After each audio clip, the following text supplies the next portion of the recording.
He's now changing, but Gerben will. You will meet Gerben later on. Martine Breteler is a PhD student on the project. She studied technical medicine, which is a new area of medicine where it's a combination of medical technology and medicine. Very interesting. And Karianne Lindenhovius. Karianne, where you are? Last time I forgot you. She's our project manager. She knows everything. And any problems, any issues, you mail her or you call Karianne. Well, that's our team. Let's start. So this project, why? Why are 5 academic hospitals seeking to talk with you and actually challenge you to develop a solution for patient monitoring and what it's all about? So I don't have to introduce our website, I guess. I think you have all been there, you've seen it, and hopefully you have found this little Word document called Common Challenge. This is a living document. We will feed into this document based on what you tell us today. So this is not transmit only mode. So we expect you to tell us what you think is possible. Maybe you can do things that we haven't dreamed of. So please tell us. So the why, there are actually 2 whys, but the most important, and now talking on behalf of myself, is that I've been in medicine for 33 years, and I think it's completely unacceptable that in my hospital you can die on a ward and then be found 6 hours later without anybody knowing. And if I tell that to my neighbor or to my friends who are not in medicine, they look at me blank and say, that's impossible. You're not telling me that in this modern best hospital, 10,000 employees, that is possible. I say, no, this is possible. Not in our intensive care units, not in the OR where I work, but if you're in a normal ward in a normal hospital bed, this is possible. So this is the problem we want to address finally and for good. But there's another one that's more on the health economic side, but equally important. There is a pressure and there's a movement to discharge patients earlier or to not admit patients to the hospital if that's not necessary. The concept hospital at home, more outpatient treatment, and there are very good reasons to do that. Our surgeons now discharge patients after a really large procedure for esophageal cancer after a week instead of 2 weeks. But that means that the complications, and that's about 1 in 4 patients get a serious complication, may occur in the first week in the hospital. They may also occur in the second week. And that means that if we discharge them home, we need a safety net. We need to be able to see that their status is deteriorating and then intervene. At the minimum, call them and say, check, are you okay? And maybe decide to call them back to the hospital. So the problem of a patient deteriorating and us, nurses and doctors, being too late in addressing the problem is called failure to rescue. And we've known that actually for 20 years, that if we go out to do, with the code team, to do CPR on a ward, if there's a cardiac arrest, that if you look back in the charts, there's often hours that the patient is really not stable. But it hasn't been detected, it hasn't been picked up. And one of the problems is that a nurse in my hospital, especially at night, may be busy caring for a very sick patient. And it's often not possible to do a full set of vital signs in every patient more than once per shift. Our nurses work 8 hours. That means 1 set of vitals every 8 hours. Well, I can tell you in 8 hours a lot can happen if you had your surgery this morning. So the goal of the emergency team is to respond to a so-called early warning. But of course the question is, if you measure only every 8 hours, how early is early warning?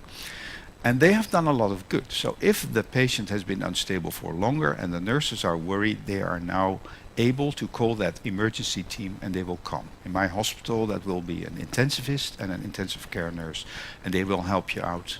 They either solve the problem or take the patient with them to the intensive care unit. And they have been mandatory for the last 10 years, at least in my country. But again, you must call them in time.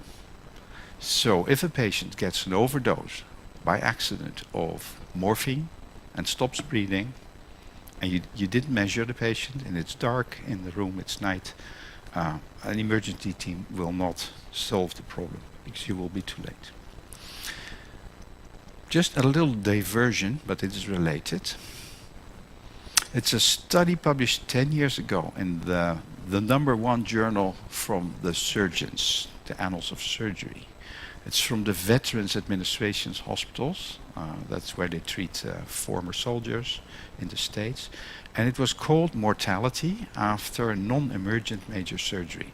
So that is planned major surgery. Performed on a Friday or Monday, Tuesday, or Wednesday.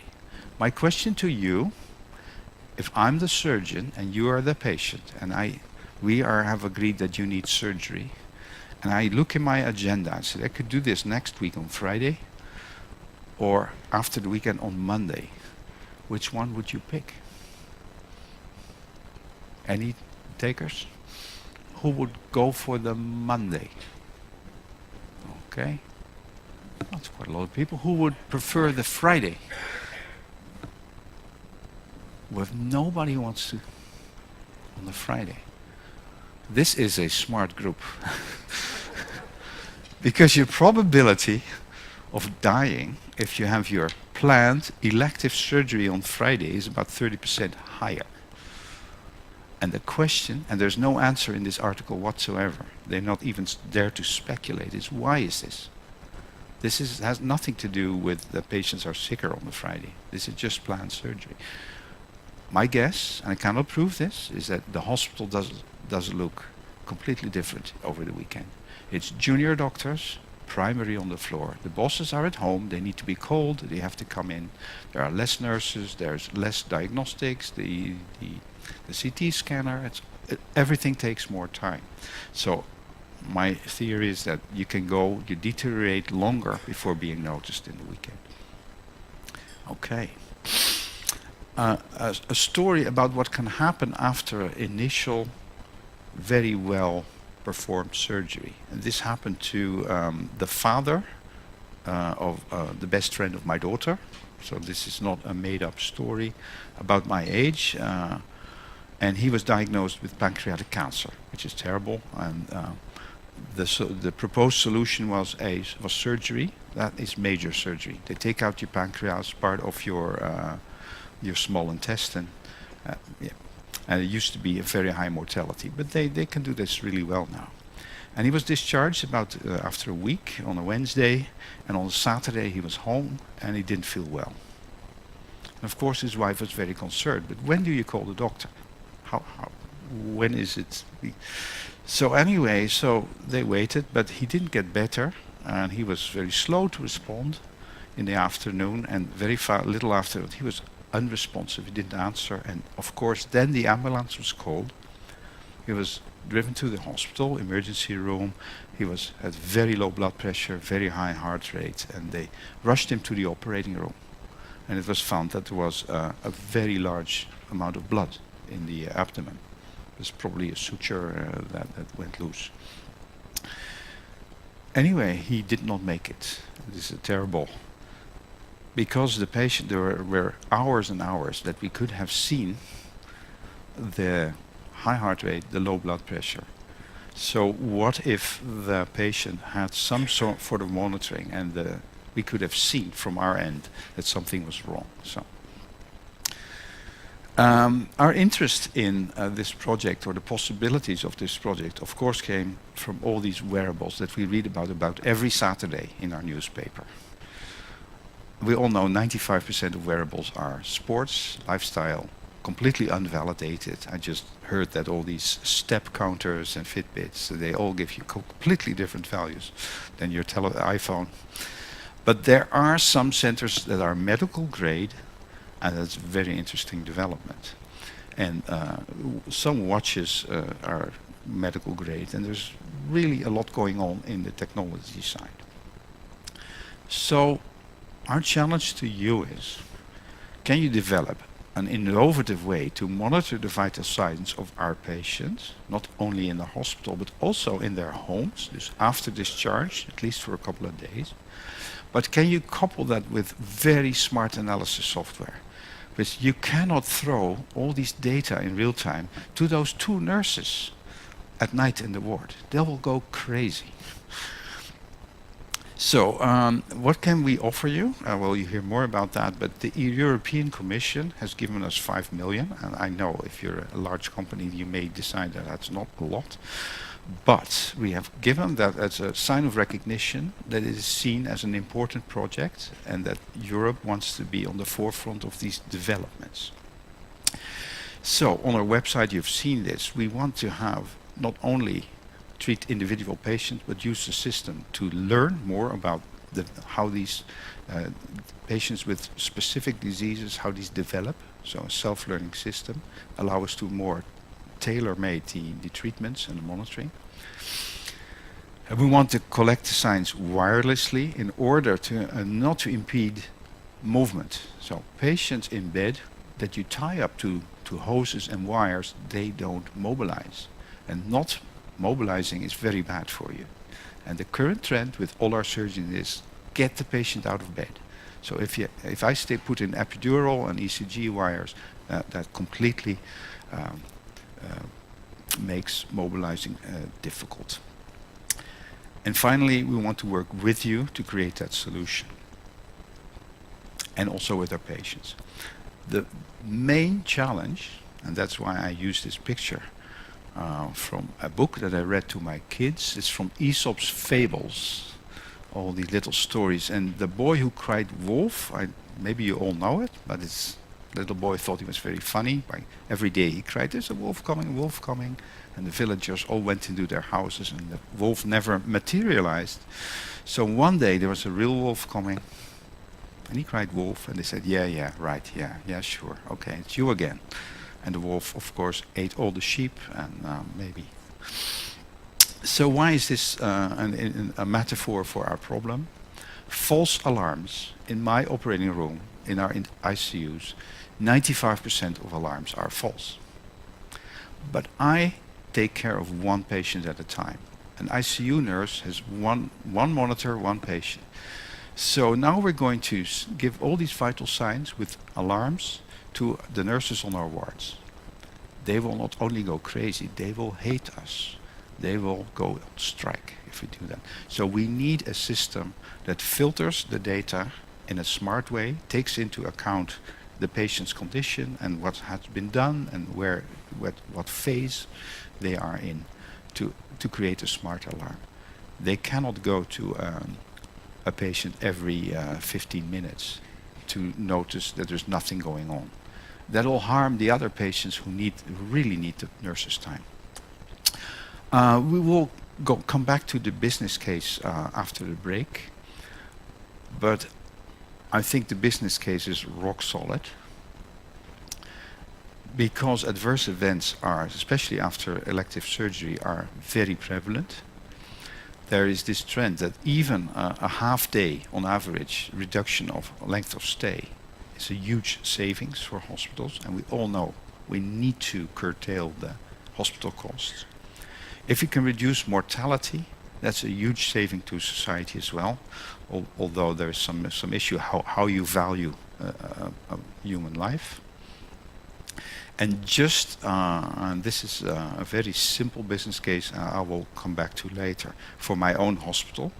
Even if you would only monitor the high-risk patients, say 1 in 3, and you have very, very conservative estimates of benefit in terms of length of stay and reduced mortality, it still saves money for the hospital. And that's not even talking money for society, for the costs of long-term care for patients with disabilities. So the EU really took up on this, and they've written a white paper, which I urge you to read. You can download from their website.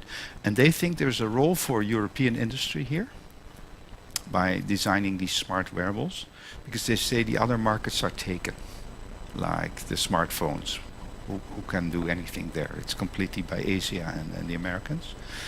And the wearables are not yet dominated, so they see it as an opportunity. And I see this as a sign that Europe is willing to stimulate us in the future also, because they want to see European industry to be unique here. Finally, you may be wondering today, after this day, well, shall we join or shall we not join? And I think it's very important to stress that the money from the EU, as nice as it is probably not the biggest advantage of joining Nightingale. I think the biggest is that you will work with doctors and nurses who really want you to succeed. Your product should be good. You don't have to convince us that your product is good, because we will help you make a good product, because we want this product to appear and to use it. So we also think that a product that has been designed and developed in this way will be more acceptable for our colleagues, so not only our hospitals, and we will help you validate it very critically, so that the floor will not fall out under your product in future tests. And then you will have this pre-commercial procurement funding. So I will not dwell upon timelines. We have the main idea is that you're in competition all the way till the end. So there is no winner during the project. There are 2 winners in the end, at a minimum. And there's also an opportunity to, after this project is completed and you have a finished product, that the EC helps us, the early adopters, to buy commercial quantities at reduced price. So they will subsidize your product to prevent you fall into that trap of the first 2 years that the market is not really responding. So that's what I have to say. This is the why we believe this is important and why we really hope you will catch on. Thank you so much for your attention.